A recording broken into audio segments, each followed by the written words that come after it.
नमस्कार दोस्तों। जय हिंद, वंदे मातरम। आज की वीडियो में आज हम बात करने वाले हैं महात्मा गांधी जी के बारे में, महात्मा गांधी जी के जीवन के बारे में, महात्मा गांधी जी की शिक्षाएं और महात्मा गांधी जी के उन तौर तरीकों के बारे में जिसने ब्रिटिश प्रशासन की नींव हिला के रख दी थी। बहुत से लोगों को सिर्फ ये लगता है कि महात्मा गांधी जी ने भारत में ही आके अपना जो भी योगदान दिया या भारत की आजादी के बारे में योगदान दिया है, ये पूरी तरीके से सच नहीं है। महात्मा गांधी का जीवन भारत में आने से पहले ही काफी हद तक बन चुका था। महात्मा गांधी जी का जन्म 2 अक्टूबर को गुजरात के पोरबंदर प्रांत में, पोरबंदर जगह पर हुआ था और इन्होंने अपनी जो प्रारंभिक शिक्षा थी वो राजकोट से प्राप्त की थी। क्योंकि इनके पिताजी वहां के शासक के एक एडवाइजर थे, तो इन्हें काफी अच्छा एक फैमिली सपोर्ट मिला था और इस वजह से इन्होंने अपनी पढ़ाई करने के लिए इंग्लैंड का रास्ता चुन लिया। इंग्लैंड में जाके इन्होंने अपनी पढ़ाई की और वहां पर पढ़ाई करने के बाद ये वापस हिंदुस्तान में आ गए और हिंदुस्तान में आने के बाद इन्होंने मुंबई में अपनी एक लॉ फर्म चलाने की कोशिश की। 2 साल तक संघर्ष करने के बाद इन्हें लगा कि मैं यहाँ पर सफल नहीं हो पाऊंगा, तो ये वापस अपने घर आ गए और अपने घर पे आके अपने भविष्य की चिंता करने लगे। इससे हमें एक ये चीज पता चलती है कि महात्मा गांधी कोई ऐसा नहीं है कि एक बहुत ही बड़े प्रभावशाली व्यक्तित्व वाले थे या बचपन से उनके अंदर एक तेज था। वो बस अपने आप को एक गहन चिंतन करना चाहते थे और समझना चाहते थे। और जैसे कि आप लोग हैं, आज के जीवन में आपके सामने भी बहुत सारी चुनौतियां परेशानियां आती होंगी, लेकिन आप भी अगर हताश और निराश होकर बैठ जाएंगे तो आपको भी पता नहीं चलेगा कि क्या पता आने वाले समय में आप ही होने वाले महात्मा गांधी हो। उस समय भी महात्मा गांधी को नहीं पता था कि वो आने वाले समय में इतने बड़े एक नेता या फिर एक ऐसे व्यक्तित्व के रूप में जाने जाएंगे जिनका चित्र भारत के फोटो पर, नोटों पर फोटो होगा।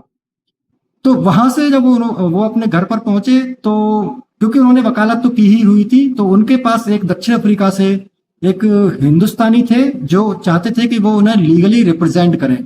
इसके लिए वो उनके पास आए कि आप मेरे साथ चलिए, आप दक्षिण अफ्रीका चलिए, मेरी लीगल फर्म है, उसको रिप्रेजेंट कीजिए एंड मैं आपको 1 साल के लिए वेतन दूंगा। इस कॉन्ट्रैक्ट पर वो दक्षिण अफ्रीका चले गए। दक्षिण अफ्रीका जाने के बाद वो 1 महीने के लिए वहां पर मतलब पहले ही महीने में उनके साथ एक ऐसी घटना हुई जिसने उनका पूरा जीवन और तरीका पूरी तरीके से बदल दिया। तो वो एक ट्रेन में जा रहे थे और उनके पास प्रथम श्रेणी का जो जैसे फर्स्ट कंपार्टमेंट बोलते हैं, फर्स्ट एसी कंपार्टमेंट, तो उसका टिकट था, यानी एक वैध टिकट के साथ वो यात्रा कर रहे थे। वो चलते जा रहे थे, उसी टाइम वो ट्रेन में बैठे एक अंग्रेज या एक गोरा व्यक्ति आया और उसने देखा कि यहाँ पर एक हिंदुस्तानी या फिर अश्वेत व्यक्ति उसी कंपार्टमेंट में बैठा हुआ है या यात्रा करना चाह रहा है जिसमें वो बैठा हुआ है। तो उसने तुरंत अपने रेलवे अधिकारियों को सूचित किया और उसने कहा कि ये नहीं हो सकता है एंड आई विल नॉट, मैं इस व्यक्ति के साथ ट्रेवल नहीं करूंगा। तो जब गांधी जी को बताया गया कि आप इसमें ट्रेवल नहीं कर सकते, रेलवे अधिकारियों ने उनसे रिक्वेस्ट की कि आप जाइए, आप 3rd कंपार्टमेंट में जाके बैठ सकते हैं, 3rd क्लास कंपार्टमेंट में जाके बैठ सकते हैं जहां पर सभी अश्वेत लोग बैठते हैं।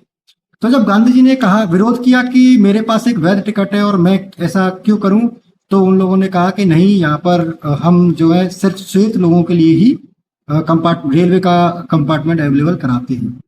तो जब गांधी जी ने विरोध किया तो गांधी जी को वहां से जबरदस्ती उस स्टेशन पर उतार दिया गया।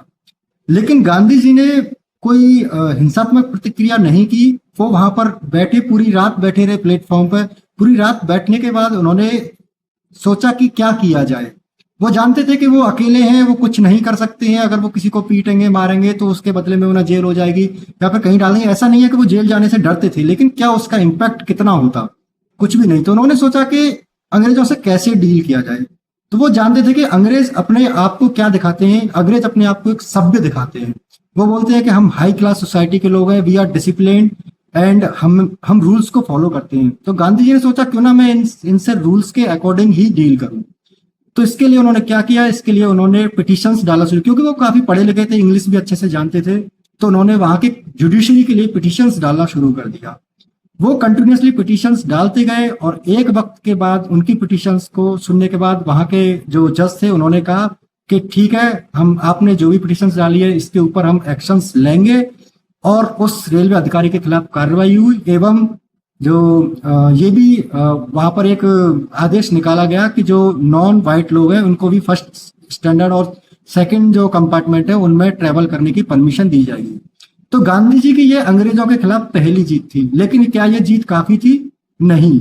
यह जीत काफी नहीं थी, क्योंकि गांधी जी का जब यह टेन्योर पूरा हो गया तो उनका एक फेयरवेल होने वाला था। वो वहां पर बैठे हुए थे फेयरवेल करने के बाद, और वो दक्षिण अफ्रीका से इंडिया आने वाले थे। ये पहली साल के अंत की बात है, क्योंकि उनकी जो भी लीगल जिम्मेदारियां थी उस फर्म के साथ, तो वो कंप्लीट हो चुकी थी। तो जिस वक्त वो अपने डिनर टेबल पर बैठे हुए थे, उसी वक्त उस वक्त की जो साउथ अफ्रीका की जो सरकार थी, जिसको ब्रिटेन से कंट्रोल किया जाता था, जैसे इंडिया में कॉलोनियल रूल था उसी प्रकार से साउथ अफ्रीका में भी कॉलोनियल रूल था। तो उन्होंने एक इस प्रकार का रूल निकाला कि हम जो जितने भी इंडियंस हैं उनका जो वोटिंग राइट्स है उनको खत्म कर देंगे साउथ अफ्रीका के अंदर। तो गांधी जी ने कहा कि ये आपके जो ताबूत में जो आखिरी कील ठोकने वाली बात होती है, क्योंकि अगर एक बार आपके वोटिंग राइट्स चले गए तो फिर आपकी सुनवाई कोई नहीं करने वाला, कोई आपके लिए क्यों ही खड़ा होगा। तो सभी लोगों ने गांधी जी से आग्रह किया कि आप प्लीज हमारे लिए ये केस लड़िए, 1 महीने के लिए लड़िए। एंड फिर मतलब क्योंकि हम ये लड़ाई नहीं लड़ सकते हैं, उसका रीजन ये है कि ना तो हमें इतनी अच्छी इंग्लिश आती है, ना ही हमें कानून की जानकारी है। आप कानून के भी जानकार हो और आपको इंग्लिश भी अच्छी आती है, आप इंग्लैंड में रह के आए हो, और सबसे अच्छी बात आप अंग्रेजों को समझते हो, और एक बार आप अंग्रेजों को उन्हीं के गेम में हरा चुके हो। तो ये सुनने के बाद गांधी जी ने कहा ठीक है, मैं 1 महीने के लिए कोशिश करता हूं। लेकिन ये 1 महीना कब 20 साल बन गए, खुद गांधी जी को ही नहीं पता चला। क्योंकि जो उन्होंने सोचा था कि मैं इस तरीके से पिटीशंस डालकर और इस केस को खत्म कर लूंगा, ऐसा नहीं होने वाला था। गांधी जी ने जब शुरुआत में पिटीशंस डाली तो वो सिर्फ वहां साउथ अफ्रीका की सरकार के लिए नहीं डाली थी, उन्होंने वो पिटीशंस डायरेक्टली सीधे इंग्लैंड और इंग्लैंड की जो जस्टिस काउंसिल थी उसको भी भेजी थी, एवं इंग्लैंड के पार्लियामेंट को भी भेजी थी, जिस टाइम पे वो जिसे ब्रिटिश पार्लियामेंट कहते थे, और वहां पर लेबर गवर्नमेंट थी। लेकिन फिर भी उनकी किसी भी पिटीशन के ऊपर कोई रिप्लाई नहीं आया। तो गांधी जी ने सोचा कि इस तरीके से अब यहाँ पर बात नहीं बनेगी, क्योंकि चीजें काफी हद तक बढ़ती जा रही हैं। क्योंकि अब क्या होने लगा था कि ब्रिटिशर्स सिर्फ वोटिंग राइट्स की बात नहीं कर रहे थे, वो कह रहे थे कि जितने भी इंडियंस हैं या फिर जितने भी इंडियंस साउथ अफ्रीका में रह रहे हैं उनको अपना रजिस्ट्रेशन सर्टिफिकेट साथ लेके घूमना पड़ेगा, जिस पर उन्हें अपना अंगूठा भी लगाना पड़ेगा। तो ये एक बेइज्जती वाली बात थी कि आप एक तो अंगूठा छाप हो, यानी कि आप इलिटरेट हो, ये हिंदुस्तानियों को बताया जा रहा था कि आप इलिटरेट हो, और दूसरा आपकी खुद की एक पहचान साथ में रखनी पड़ेगी, अगर आप साथ में नहीं रखते हो तो आपको तुरंत जेल में डाल दिया जाएगा। जो दूसरा एक पॉइंट था वो ये था कि जितनी भी साउथ अफ्रीका में शादियां क्रिश्चियन तरीके से नहीं हुई है, यानी क्रिश्चियन रीति रिवाजों से नहीं हुई है, तो उन सभी शादियों को अवैध करार दे दिया जाएगा। यानी कि उस जितने भी हिंदू या फिर मुस्लिम या फिर पारसी या फिर जैन जितने भी लोगों ने वहां पर शादी की थी और उनसे जो बच्चे पैदा हुए थे, वो सभी बच्चे अब इलीगल घोषित हो जाते हैं। और यह एक उस वक्त की महिलाओं की एक बेइज्जती या फिर उसको क्या कह सकते हैं, एक इंसल्ट के बराबर था, क्योंकि अब उनकी औलाद जो उनके जो बच्चे थे वो अब अमान या फिर इलीगल या बास्टर्ड बोल सकते हैं, वो घोषित हो जाते। तो लोगों ने अब जो वहां पर जो भारतीय लोग थे उन्होंने एकजुटता दिखाई, उन्होंने कहा कि अब हमें एक बड़ा गेम खेलना पड़ेगा। तो उन्होंने गांधी जी के पास आए और उनसे बोला कि देखिए आपकी पिटीशन वाला जो कॉन्सेप्ट है वो काम नहीं कर रहा है। तो फिर गांधी जी ने वहां पर क्या किया, गांधी जी ने कहा कि ठीक है अब हम थोड़ा पैसिव अग्रेशन दिखाएंगे। उससे पहले वो मॉडरेशन कर रहे थे कि ठीक है एक रूल्स की या फिर उस पर बात करते हैं और देखते हैं कि क्या होता है। लेकिन जब उससे काम नहीं बना तो उन्होंने पैसिव अग्रेशन शुरू किया। पैसिव अग्रेशन के फर्स्ट फेज में उन्होंने क्या किया कि जितने भी मिल या फिर फैक्ट्रीज थी वहां पर जितने भी इंडियन वर्कर्स काम करते थे उन सब ने नॉन कॉपरेशन मूवमेंट स्टार्ट कर दिया, यानी कि उन सभी लोगों ने काम करना बंद कर दिया। जैसे ही काम करना बंद हुआ तो एक इस चीज को समझिए कि गांधी जी कैसे उनका गेम समझते थे। गांधी जी जानते थे कि जो अंग्रेज है या ब्रिटिश हुकूमत है वो सिर्फ पैसों की भूखी है, उन्हें पैसों से मतलब है, वो चाहे इंडिया हो या अफ्रीका हो। लेकिन जब उनकी माइंस या फिर फैक्ट्रीज पे जब प्रोडक्शन रुक जाता है तो सबसे ज्यादा इम्पैक्ट उनके जो रिहायशी लोग हैं, जो लोग पार्लियामेंट को मैनेज करते कंट्रोल करते हैं और उन्हीं की जो फैक्ट्रीज होती हैं उन पर इम्पैक्ट पड़ता है।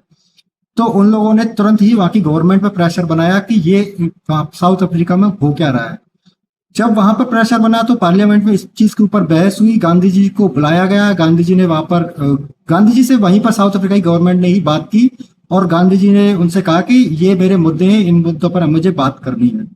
जब गांधी जी से इन मुद्दों पर बात हुई तो जो इसका जो एंड निकल के आया उसमें यह था कि भारतीयों को बहुत सारे राइट्स दिए गए, जो उनकी इलीगल जिसको बोलते थे कि इलीगल शादियां हैं उनको भी मान्य किया गया, एवं जो उनका जो आरसी था रजिस्ट्रेशन सर्टिफिकेट जिसे वो अपने साथ लेके घूमने की बाध्यता थी उसे भी खत्म कर दिया गया। और जो रंग भेद की जो एक तरीके से रंग भेद का जो शिकार होते थे भारतीय, उनके खिलाफ बहुत सारे मॉडरेटर लॉज लाए गए और भारतीयों को एक बहुत ही आजाद वाली जिंदगी वहां मिली। तो ये जब गांधी जी 1893 में अफ्रीका गए थे, तब वो महज एक लॉयर बन के गए थे, लेकिन जब वो 1914 में वापस इंडिया आए तो उस वक्त वो महज एक लॉयर नहीं थे, वो एक पॉलिटिशियन बन चुके थे। वो समझ चुके थे कि अंग्रेज कैसे काम करते हैं और वो जानते थे कि अंग्रेजों से अपना काम कैसे निकलवाना है।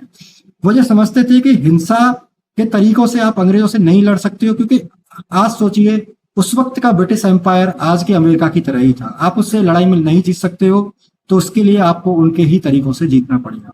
ये मेरी वीडियो का फर्स्ट पार्ट है। उसके बाद गांधी जी इंडिया में आए और उन्होंने किस तरीके से उसी चीज को जो उन्होंने वहां अफ्रीका में सीखा था इंडिया में लागू किया, ये हम सेकंड पार्ट में लेके आएंगे।